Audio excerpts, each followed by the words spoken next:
So there have been a lot of doubts and a lot of issues. Election Commission of India. In Andhra Pradesh, 3,38 lakhs votes were polled, sir. And the polling started at morning 7 o'clock until 6 in the evening. But after 6 o'clock, surprisingly, 15% of votes were recorded. That is, out of 338, 51 lakh votes were recorded. Never it has happened in the history of Andhra Pradesh, not even in 1914. इधर का माल उधर, उधर का माल इधर है. ये है हमारे business. During the day of the counting, the battery charge of the EVM was 99%. On the day of the polling, the battery charge was 60%. How did this charge mean? How did the charge go up?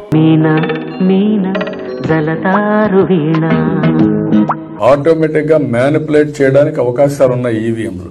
ఈ మధ్య కాలంలో కొంతమంది బజార్లు తిరుగుతున్నారు, మేము డబ్బులు ఇస్తే మేము అంత గెలిపిస్తామని, సీట్లను గెలిపిస్తామనే పరిస్థితికి వచ్చారు. రాష్ట్రం మొత్తం మీద ప్రొవిజనల్ ఫిగర్ కి ఫైనల్ ఫిగర్ కి తేడా 49 లక్షల ఓట్లు.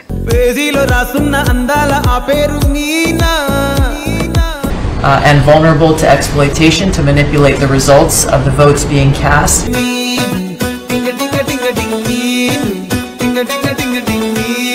12.54% ఏపీలో ఎక్కువ ఓట్లు లెక్కెట్టారని, పోలైన ఓట్లకి లెక్కెట్టిన ఓట్లకి 12.54% ఎక్కువ. 12.54 అంటే చిన్న విషయం కాదు. इधर का माल उधर, उधर का माल इधर है. ये है हमारे बिजनेस.